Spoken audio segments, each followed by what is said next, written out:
A very special good evening to everyone out there on all our platforms. Welcome to those listening via Love 101, to those who are joining us via Facebook and YouTube Live.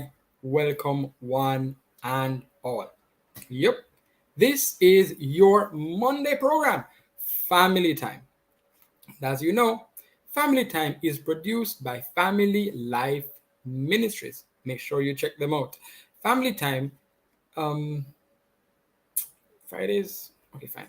Family Time, the aim of Family Time is to ensure that we can develop healthy families that will lead to healthy nations.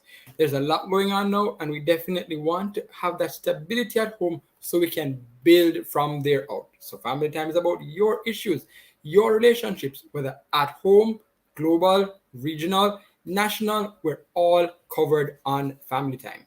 We want you to join in. So before we even go into our topic today, let's remind you that we want you to join on all platforms, whether it's YouTube, Facebook, or if you want to text us via WhatsApp and give a voice note as well, that's fine. And of course, you can use the studio lines, the numbers which I will share after. Today's topic is a hot one. A lot of persons have suffered from it, and we hope that someone will benefit from all we have to share today. The topic: avoiding fraudsters. Have you been caught? How have you dealt with it? We want to look at all that, and we also want to give you some tips as to how you can avoid being caught in the dragnet.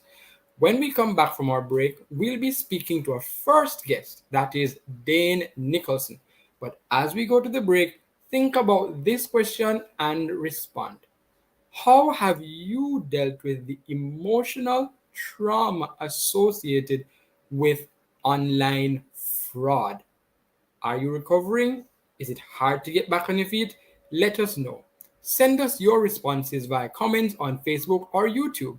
You can use WhatsApp as well and connect with us. If you're sending a voice note, please no longer than 30 seconds. The number 876-997-3125. If you're going to call the studio lines, it's 876-968-8327 or 8328. So join us when we come after the break. I hope you will call somebody and tell them to tune in as well. Here we go, back from the break.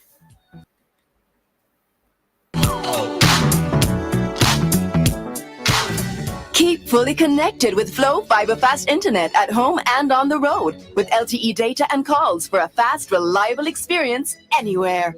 Over 500 communities have been upgraded since 2020, making more of Jamaica Flow Fiber Fast. And with Yard and Road, get Flow Fiber Faster Yard and LTE Road for as low as $3,999 plus GCT. Visit discoverflow.co to get connected on Jamaica's largest network. Conditions apply.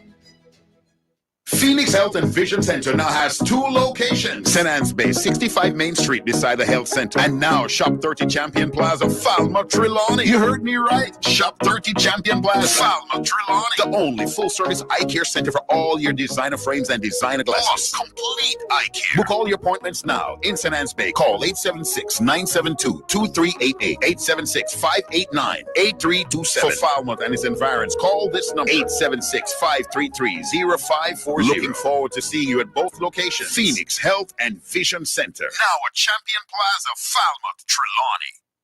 When you say Phosphorus, you say electrical, SWA cables, conduits, transformers, and breakers. When you say Phosphorus, you say lighting, chandeliers, and more. When you say Phosphorus, you say LEDs and solar water heaters. Phosphorus is electrical, lighting, solar, and LEDs. Visit us today, Kingston, Mandeville, and Montego Bay. Phosphorus.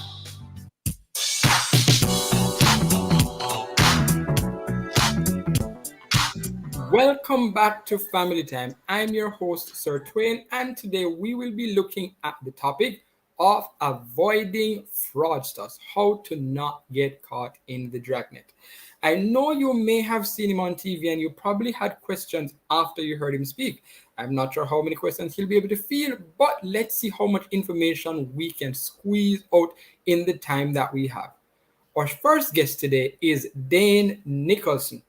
Dane is the manager of Special Investigations Fraud Prevention Unit at NCB. Dane, how are you?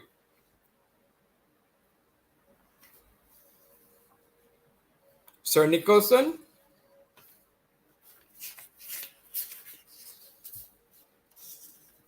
Seems we're having a bit of trouble connecting with Dane. Dane, if you're speaking, your mic is muted, so we wouldn't be hearing you at all.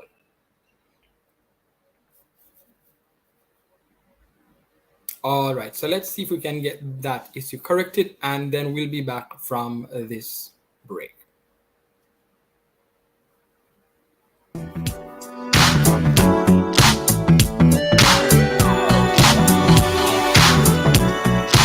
Morning, Sister Mary. See me bring you a few things to help you out this week. Thank you, my love. I don't know how I would have managed without the church family. No problem, sister. By the way, may I have some good news for you. You hear about the social pension program? Social what? Social pension. No. What that? Government bring in a new program that provide money for older people like you who don't have no steady income, no pension, and don't benefit from no government program. Then pay it out every 2 months. You think me we qualify? You did help to build this country. And now that you're old and you struggle, that make you qualify. That's true. So what me have to do to get it? Well, you have to take your documents and apply down at the Ministry of Labour and Social Security office. Them did start taking application from in May, and some people will start get the money from middle of July. Sister Keisha, that sound good. But I don't know if I can manage all that up and down to go apply and then go collect money a month time, you know. Me not so strong again. Ministry of that covered, Sister Mary. You can appoint an agent to help you with that if you can't manage. Why, it's good to know that government looking out for we old people. We make a contribution and now we don't have nothing. The government of Jamaica has introduced a social pension program for elderly Jamaicans who do not live in a government care institution or receive cash grants from any welfare program and who do not receive a pension or NIS benefits. You can't afford to miss out. Visit the Ministry of Labour and Social Security's office in your parish to apply. You must take your birth certificate, a government ID card, your NIS and TRN cards, and your bank account details to facilitate payment of your benefits. Don't have a bank account? Not to worry. We will pay your benefits through a remittance agency. Apply now. For more information, call 876-922-8007 or check the ministry's website at www.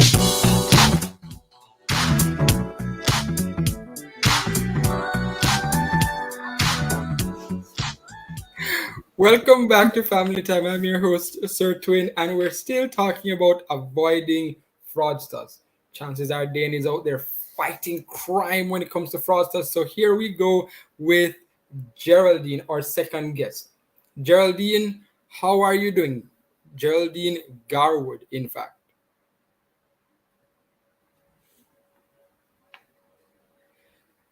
You hearing me? You're hearing me, Geraldine? All right, so I see your mouth moving, so I know that you're muted.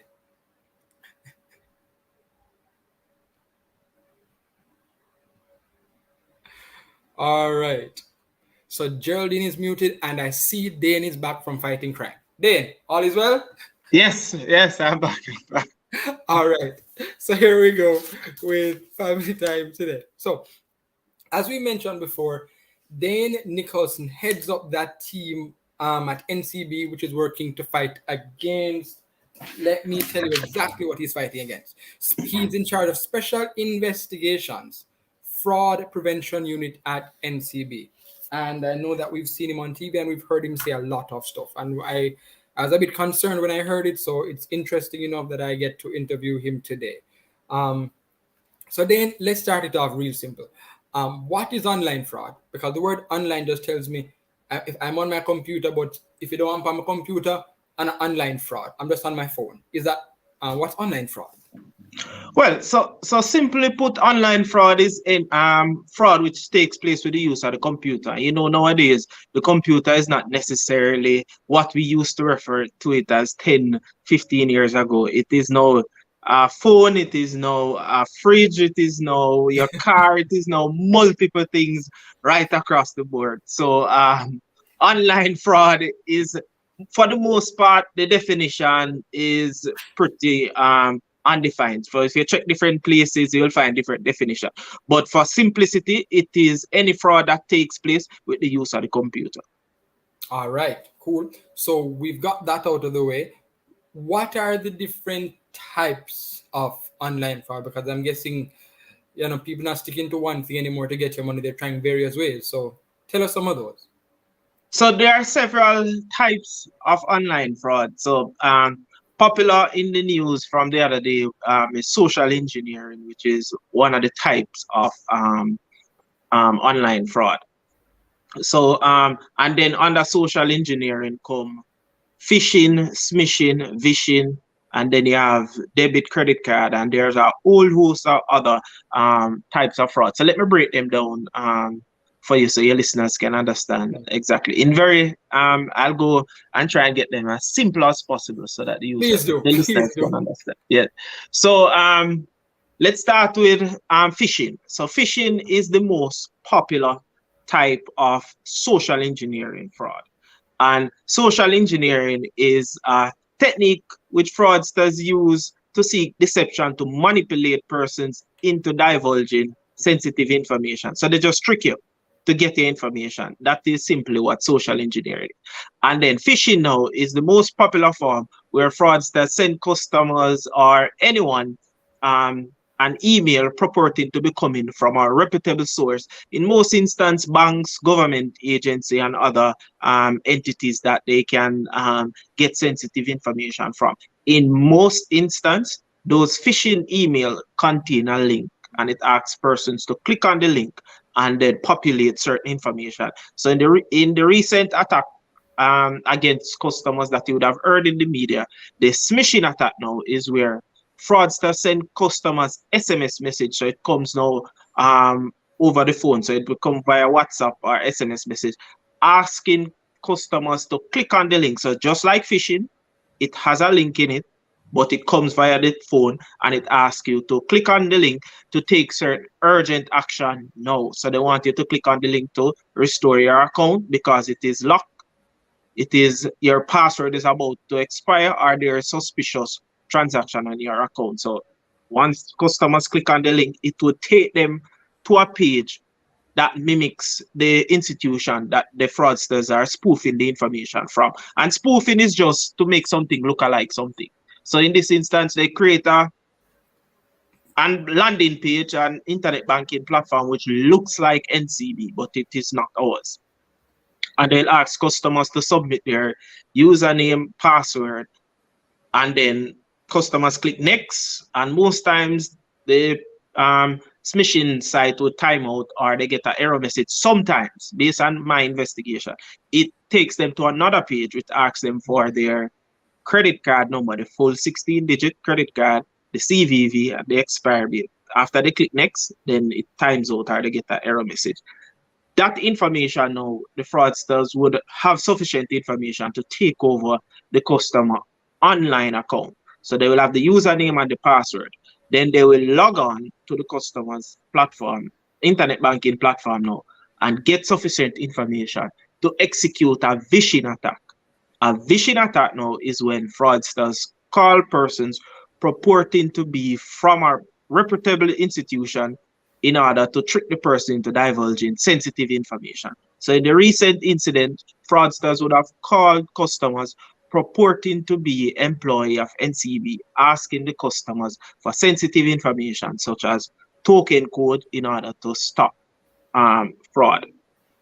So for persons to protect themselves against those types of social engineering attack, many institutions around the world, but we at NCB, we have a firm no click, no link policy. So we have made it very simple for our customers, and especially for the not so tech savvy customers, we had them in mind when this policy was crafted, because if we wanted to get a little bit more technical, we could have highlighted some of the URLs and stuff like that. But that would be very difficult for some customers, especially for our senior citizens who we can't leave out. We have to balance the thing.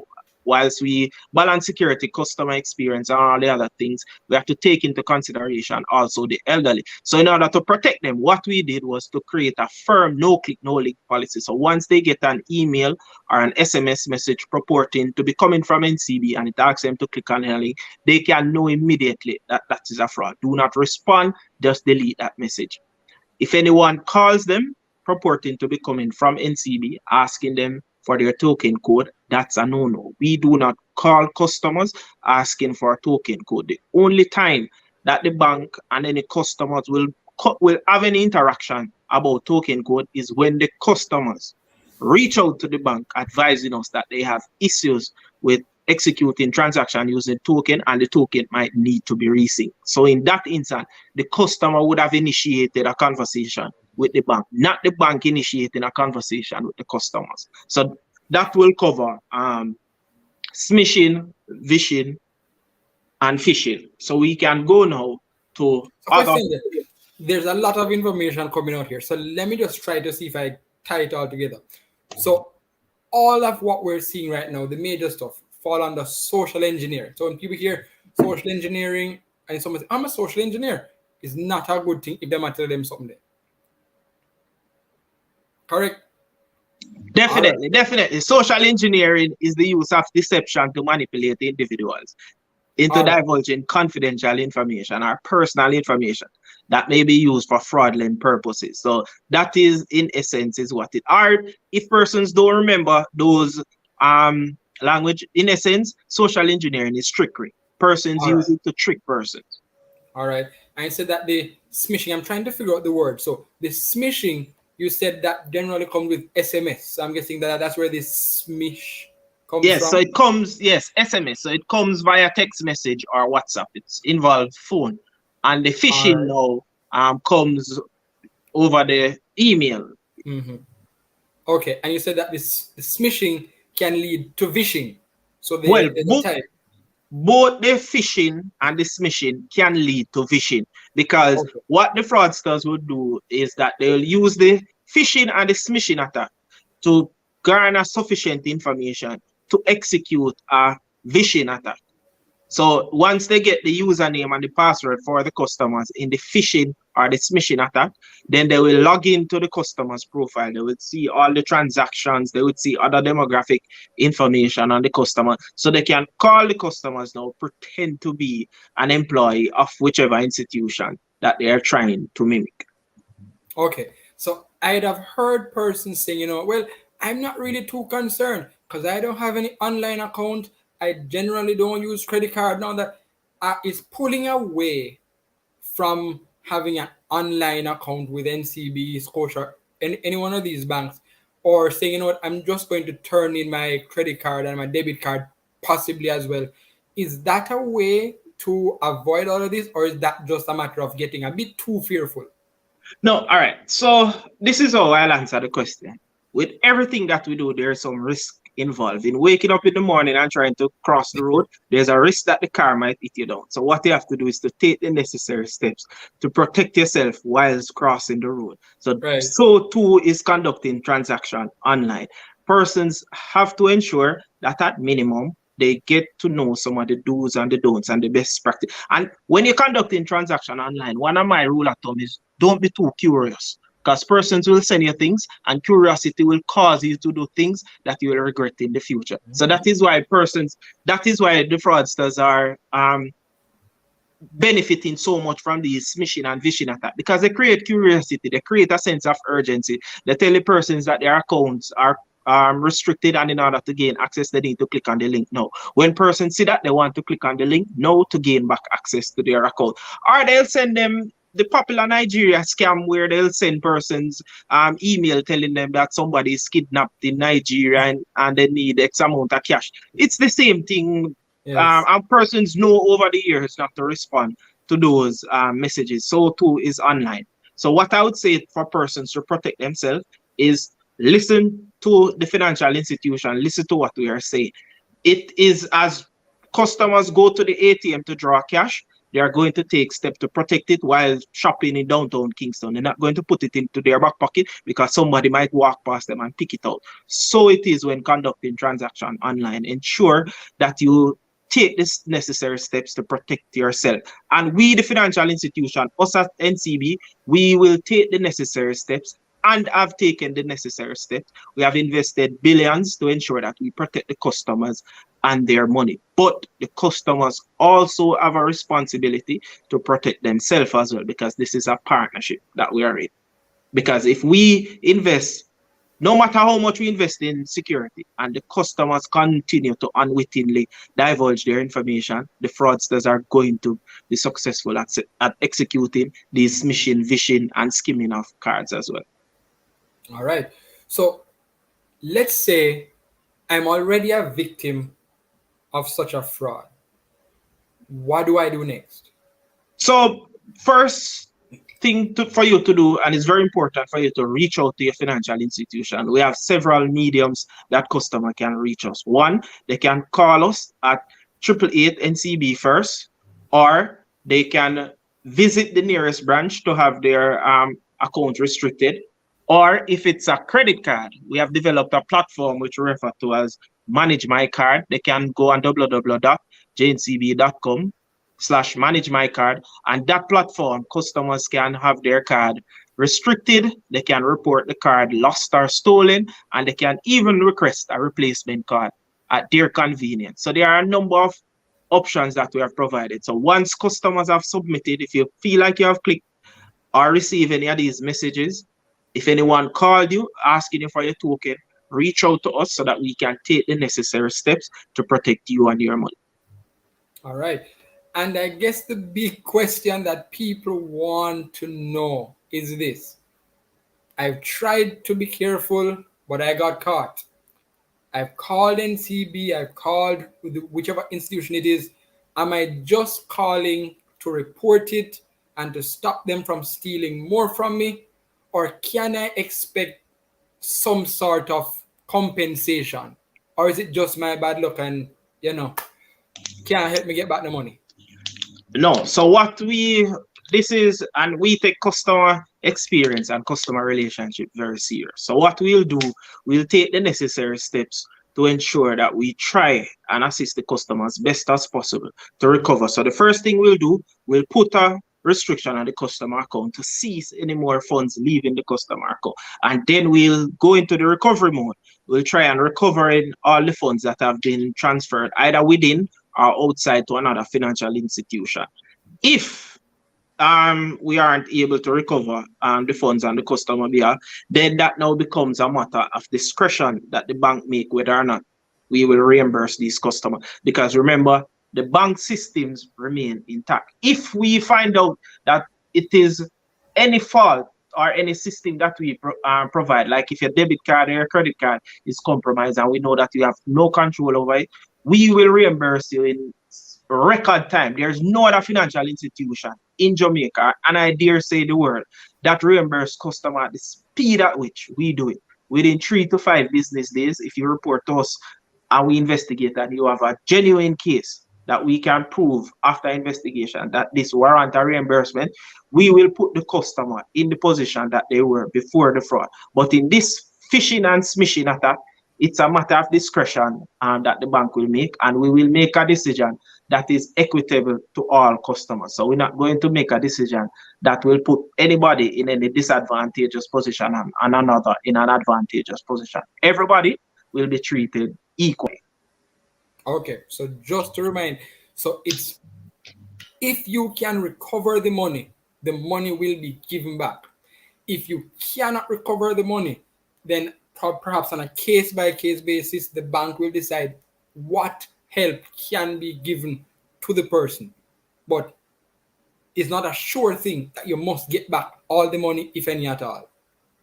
Well, what we'll do, again, is to balance the customer experience with all the decisions that we make. So we won't be unreasonable to the customers, but at the same time, we, the customers as well, must play a part in protecting themselves, because you can just imagine, based on how the situation is perpetuated, if the customers do not play their part in it, then the bank will continue to this will be a cycle, and the bank will continue to reimburse customers. So we have to now ask our customers to say stop and think before you take certain action. Right, definitely. So everybody out there, NCB is looking out for your best interest, but ensure that you don't put yourself in a position where you need to be reimbursed. As much as you can, be safe while you're online, be safe with all your transactions. In a nutshell, that's it right then? Definitely. Definitely. All right. So we're still listening out for those who are sending in their personal experiences when it comes to online fraud. How have you dealt with emotional and psychological trauma associated? We want you to send in your WhatsApps, whether text or voice note. Send that to 876-997-3125. You may call the studio lines at 876-968-8327 or 8328. And of course, you can post on the Facebook page, and you can also leave your comments on YouTube as you watch. So we're heading into our break. Then, if you can, we'll ask you to stay with us. And after we come back, we'll be joined by Geraldine. Its last name just slipped me. But we'll be joined by Geraldine right after this to talk about the psychological and emotional trauma that comes with being defrauded. See you after the break. I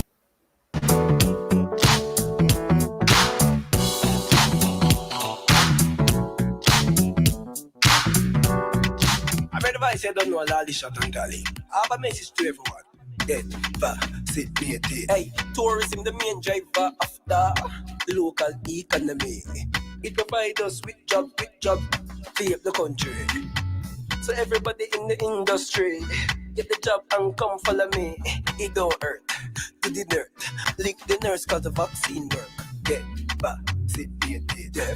This is a message from the Ministry of Tourism. Get vaccinated. Just get vaccinated. You're deaf? PSOJ's Crime Stop Jamaica 311 unsolved. We need your help to solve the brutal murder of Ricky Shrimpy Bailey. 5:10 a.m. Wednesday, January 1, 2020. Mr. Bailey had just left a New Year's party at Sabina Park when he was attacked and shot to death. Crime Stop Jamaica and concerned citizens are offering a total reward of $800,000 for information leading to the arrest and charge of those responsible. Call Crime Stop Jamaica 311. Solving crime pays. When you say phosphorus, you say electrical. SWA cables, conduits, transformers, and breakers. When you say phosphorus, you say lighting, chandeliers, and more. When you say phosphorus, you say LEDs and solar water heaters. Phosphorus is electrical, lighting, solar, and LEDs. Visit us today, Kingston, Mandeville, and Montego Bay. Phosphorus. Grace Mackerel, you're my number one. I love you, yeah. Time by Grace Mackerel is.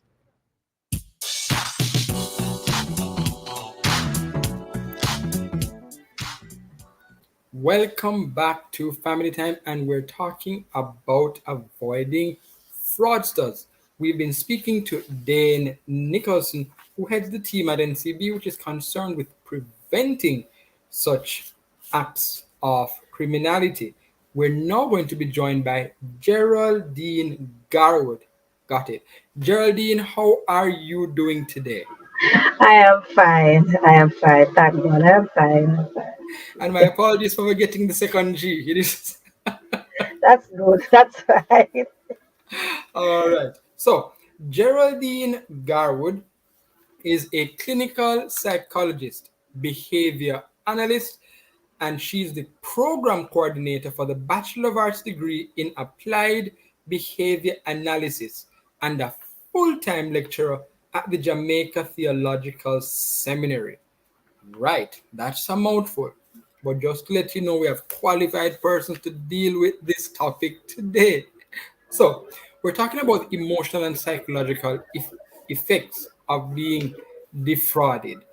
Um, is this a new thing that you've had to teach or deal with in your practice, or it has been something that you've had to look at for a couple of years? No, it's not, and it's something that we use to also prepare our students. So we teach the various psychology courses, how they should um, deal with persons who are victims of fraud. What mechanism, what technique, what strategy they will need to work with such persons, and the kind of trauma that these persons experience. But one of the key thing that we also need to understand is really the psychological explanation for fraud. And it's just two words: greed and dishonesty. So that is really the psychological explanation for really fraud, right? So persons who commit acts of fraud, they are greedy and they are dishonest. And then when we move on to know the victims and the psychological and emotional effect that they have being the victims, there is the feeling that there is nothing they can do to feel better. They are embarrassed, you know, because they think that persons are going to look down on them, or think that they don't really have much Jamaican term, they don't have much sense. How can you let this happen to you? They will feel guilty also for allowing that to happen. And then a number of these persons may lose a lot of money that is really towards their children or family or goals and dreams that they aspire to achieve. And so they may feel guilty. They may feel a sense of anger, fear, loss of trust in other persons. These are some things that they may experience. They will lose their sense of security as well. And they will also feel violated. Critical, I mean, they will feel violated as they become vulnerable. But one of the key things is that they will go through a period of grief where they grieve the loss of losing money. Because oftentimes we associate grief with only death, but grief can be associated with any type of loss. It's a response to any type of loss. And there are a number of persons who are grieving and seriously grieving the loss of being victims of fraudulent activities. And so, with that, they are also frustrated because they do not understand the process, some of them, the justice system, and the process that they may need to go through if they can get back some of what they have lost. And they may also become frustrated because the justice system may take time, and they want things to happen like no. So these are some of the psychological and the emotional trauma that persons who are victims of fraud do experience. But the grief is critical because when they grieve, it takes a lot of time, and that can lead them into what we call post-traumatic stress disorder, right? Or depression. Can lead some persons into depression. Wow, sounds serious. So I'm going to read a comment I've received via WhatsApp, but when I'm finished, I want you to speak to, if you can, the how differently men would probably deal with this. You mentioned the fact that of shame and guilt, and you don't want people to necessarily know because they feel away. I want to know if there's a difference in their response from males and females. But let's go to the WhatsApp. This person says, I was a victim of online fraud a few years ago. I was a bit suspicious, but went ahead with the transaction. I had a dream that night, I'm guessing the night after they did the transaction, and I knew immediately that I had been defrauded. I felt so angry and violated. Right, getting to your point, Geraldine. I Yes, called my bank immediately and canceled my card. yes. Wow. That's what happened to the persons. But as we speak about, we do know that men and women grieve differently and deal with situation differently. For the men, it affects them differently because it allows them to look weaker. I should be the stronger of the sex. I should be more knowledgeable. I should be able to deal with this. And it's like the ego is crushed because they allow something like this happen to them. Right? For the female, they're more emotionally distraught when they go through that. The men don't really show their emotions, but they will turn to something that I I didn't want to rush ahead, but they will generally turn to more substance dependency. They will probably turn to alcohol, nicotine, and tobacco to just deal with the issue instead of talking about it. They may share it with one and two brethren, yes, but it's not something they want everybody to know because they don't want to look small in the eyes of their friends. While the female, it is easier for a female to share because they are more emotional. They will share, they will call a friend, and you know what happened to me? Even though they may feel embarrassed, it is easier for them to share. The men don't quickly share that information because they really feel like, the ego is really crushed for allowing for them allowing something like that to happen to them. They should know better. That's what comes from the male most times. Okay. Then I want for you to chime in here again.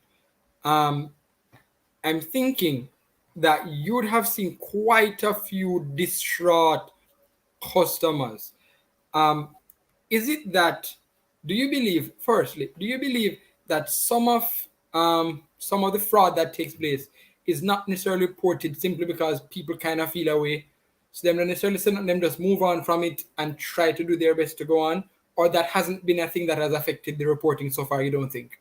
No, so especially financial fraud, that is not going to be an issue. Persons would not have any difficulty with reporting a fraud that has taken place on their account to their financial institution. Because remember now, this is a partnership between us and them. So we are not going to discriminate against a customer. We are not going to look at them in any way. We are not going to talk down to them or reprimand them to say the do's and the don'ts. What we do to assist the customers, we will try as best as possible to investigate the case in a rapid time. And remember, I told you earlier that within 3 to 5 business days, once a customer report a matter to us, we will respond.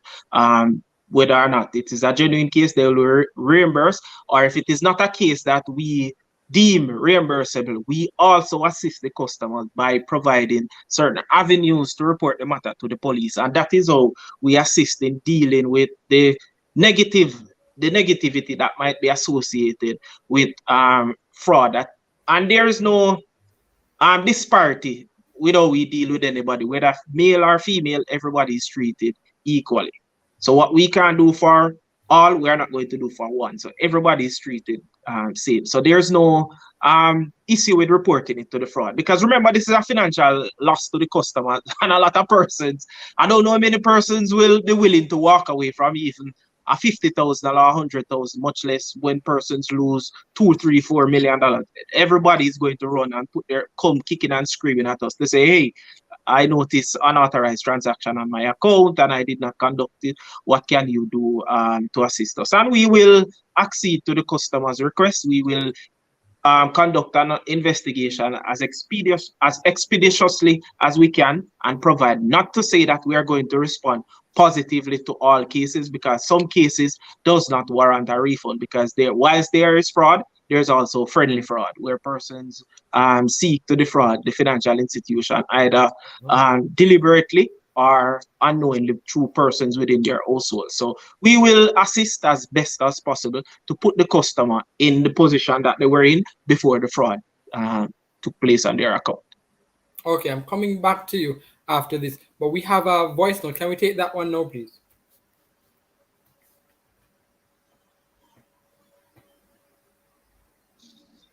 Good evening. I'm watching from Florida and listening. Yeah, I've had my share of incidences with online banking, but I've been doing online banking for many, many years. So that one or two episode of where hackers, hacked my account. I did troubleshoot and see what the problem was, and one of them was my antivirus was expired, and then I went online on my laptop to purchase a new anti-spyware, and because it was expired, my laptop was not protected, so they got me then and took my information and started to purchase some stuff from Apple. So then I realized the next time I want to do that, don't let my spyware expire, or if it expire before I get to renew, just go to the store and buy the physical one, and install it in my computer. Don't ever download anything. So my computer was compromised. The other time was when I have a modem, and the manufacturer of the modem had installed something in there that had knocked out my Wi-Fi. So they jumped on my when I thought I was using my Wi-Fi, I was using that software in the modem that I purchased from Best Buy. So at both times I troubleshoot, but I still do my online banking, change my passwords, and try to be vigilant. Just like in Jamaica, like everywhere, we have the same problem where they just send you links and stuff like that and tell you that something wrong with your and your bank would never do that anyhow. All right. Thank you for that one, shouting out to those in the diaspora watching and listening. So then you're explaining to us, and you said it in passing that people would be hysterical. Can you remember any one client or so who had really just lost it, or have somebody been able to come in calm and say, I think something has come with my card, or it's generally a brother, see something happened to me, I want to do something now. What's the emotional state when they reach out to you? So you'll find a mixture of both. So we'll have persons who understand the space and know that there's risk in doing anything, any and everything that you do. So some persons will calmly reach out to say, hey, report to us that we notice suspicious or unauthorized transaction on my account. Please look into the matter. Other persons will reach out very aggressive and forcefully to us. I can remember a case with a young lady whose account was compromised, and she was very agitated. She reached out to us and my account is compromised and this must be an inside job, somebody within NCB. And we say, okay, no, just pause, allow us to look into to the matter. So when we called her in, she was shocked when we identified and showed her what was the point of compromise. And that goes well with what your the persons who just send in the voice note with the antivirus and anti-malware, because in her instance, what she had on her computer was a malware, and the fraudsters captured her information and sent it out to themselves every 30 seconds. They had a keystroke logger on her computer, and everything that she types, they got it. So it is very important for listeners not just to have an antivirus, but also an anti-malware running on your laptops, on all of your computer, on all of your electronic device, and not the free version that is available online, because that version will not give you the maximum protection that is needed.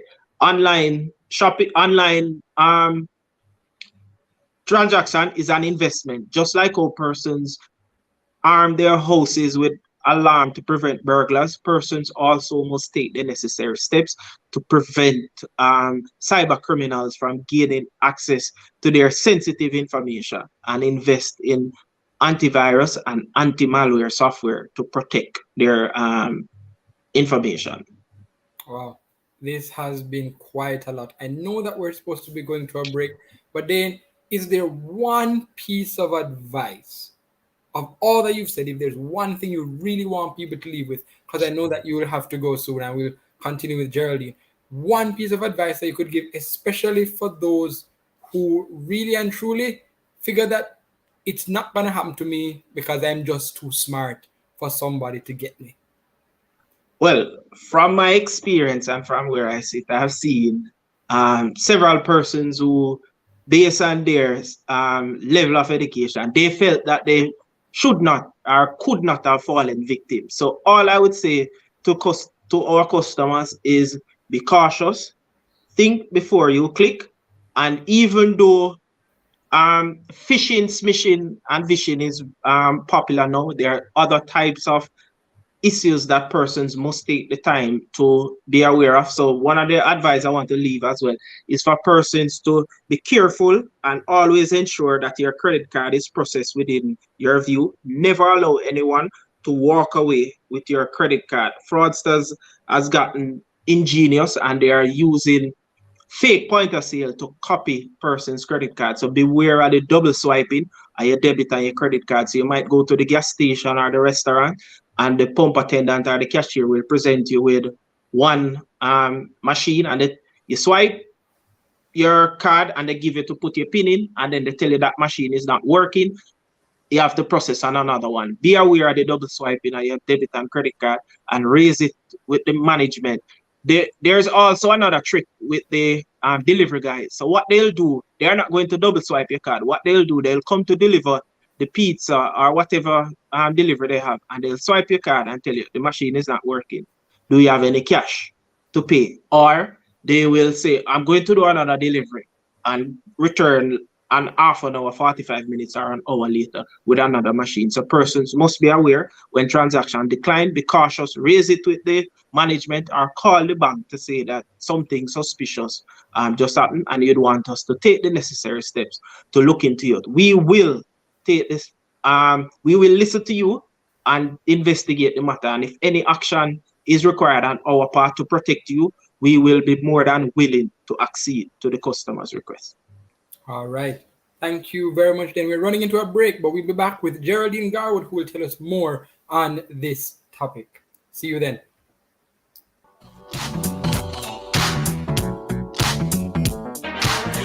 Jamaica and its workforce are advancing quickly. Life-changing opportunities are arising. You need training and support. We are the Renewed Heart NSTA Trust, committed to providing new and emerging skills training and opportunities. Come to Heart. We'll help you claim your place in the workforce of the future.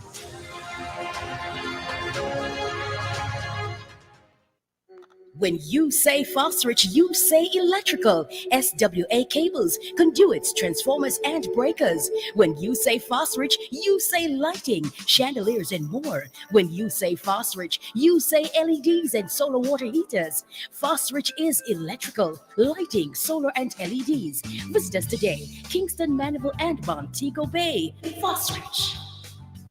Importers. Shipments requiring you to pay customs duties and taxes are cleared on a customs goods declaration, known as an IM4 or IMS4. Ask your clearing agent to provide your customs declaration, customs assessment notice, and customs receipt once duties and taxes are paid. Where your clearing agent may not be able to provide the IM4 or IMS4, request your customs goods declaration registration number or C number, which can be used to verify your payments. Importers, request your IM4, IMS4, or C number. It is your right. For details, email the Jamaica Customs Agency at public.relations@jca.gov.jm. Jamaica Customs, keeping our customers in focus.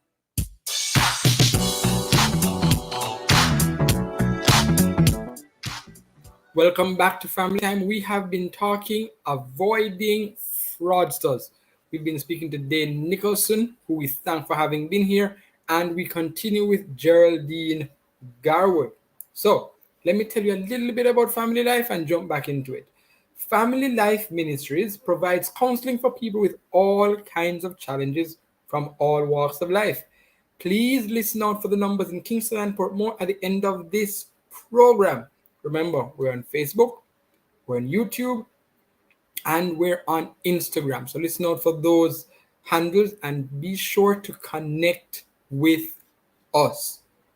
Geraldine Garwood, please help me to understand. People have just been defrauded. They've dealt with the stress, or they thought they dealt with the stress.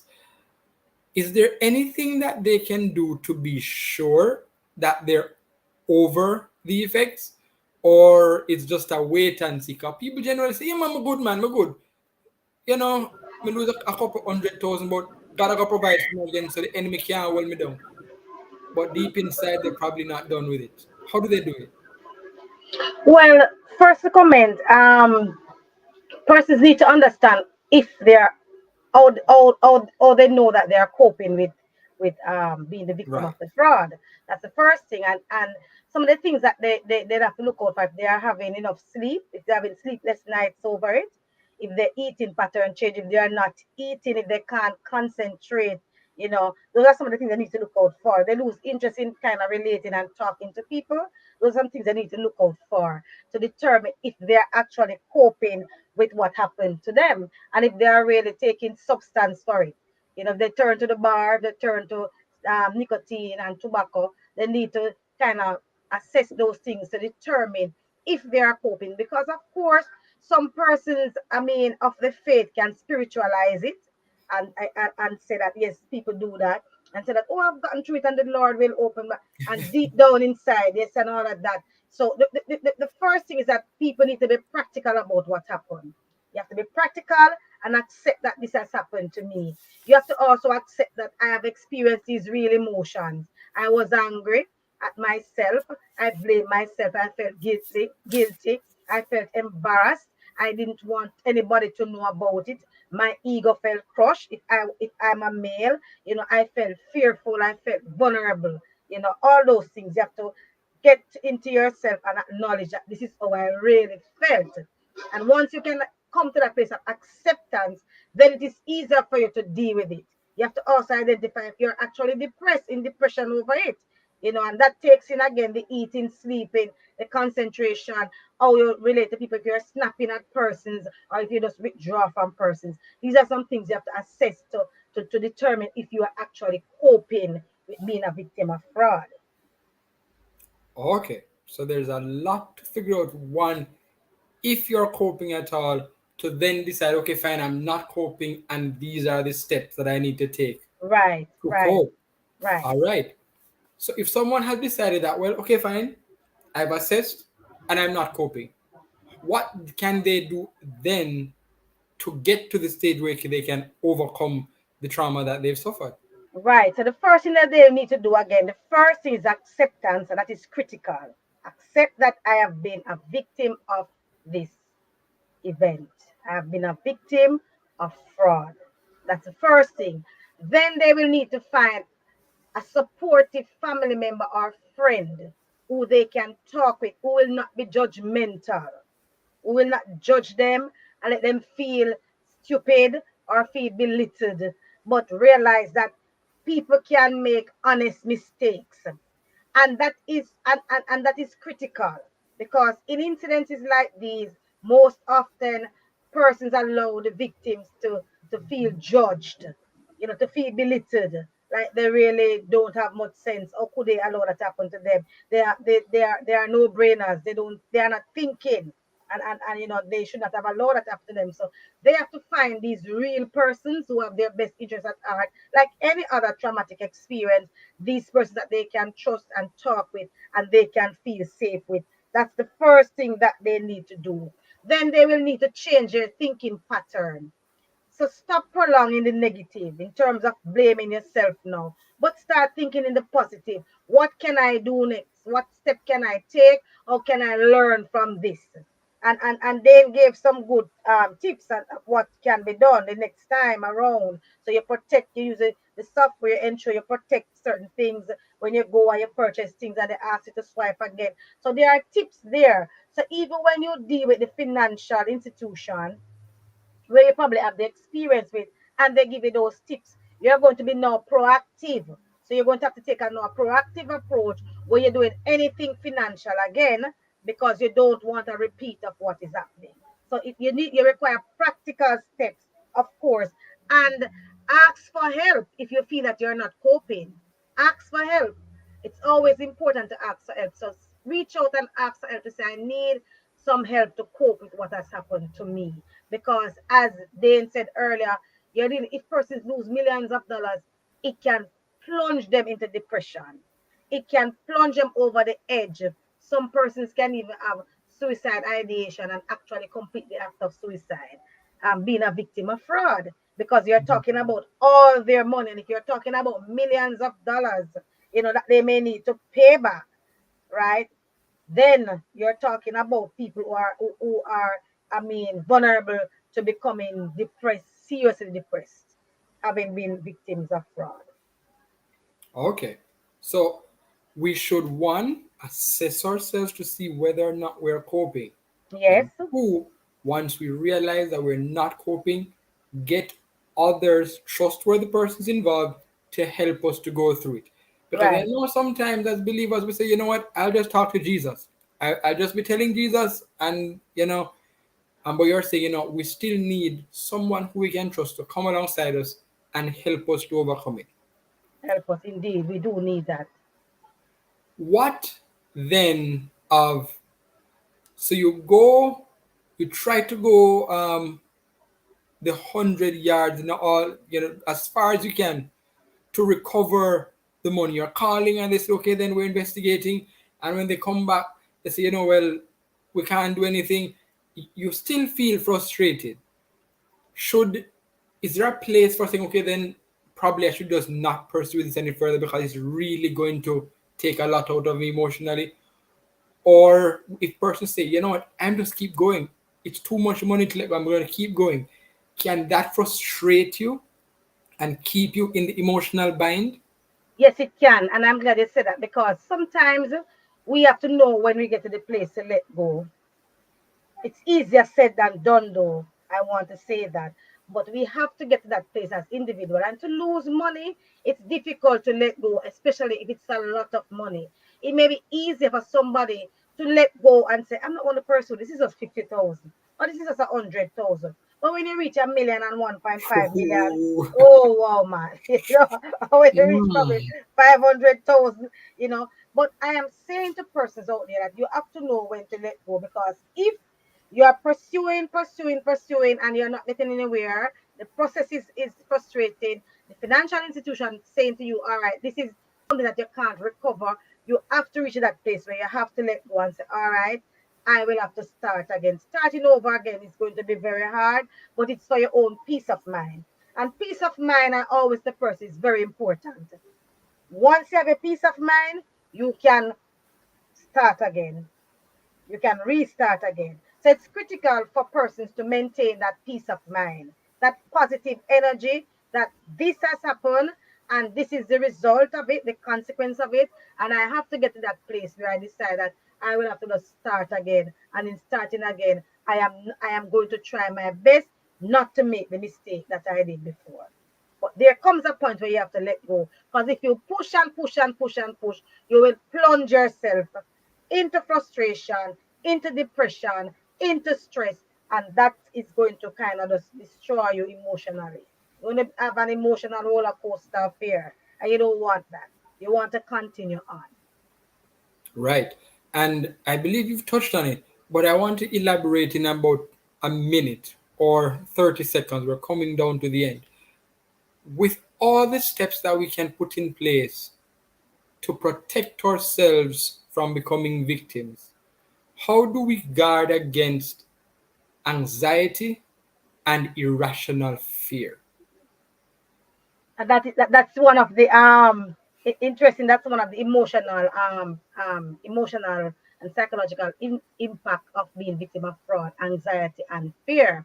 And so that will take time to deal with anxiety. Will take time, and a lot of coping strategies have to be put in place as such an individual to deal with any levels of anxiety, because once that person begin to think about financially put in money. You may have some person who decide that I am not going to keep my money in any bank, any financial institution. I may just get a safe and keep it at home. You Under the know, mattress. under the mattress. You have some people who are doing that now, and I want to say that to you. I know some persons who are actually doing that, and I'm trying to convince them to open an account and can't get them to do so because of what is happening in terms of fraudulent activities. So you will have those persons, and so you have to find a place to talk to them to balance, strike the balance, to decide that is it safe for me to have my money here as against having my money here, and again try as best to protect. Look here, there is no life is filled with uncertainties. We hope that this would not happen to persons twice.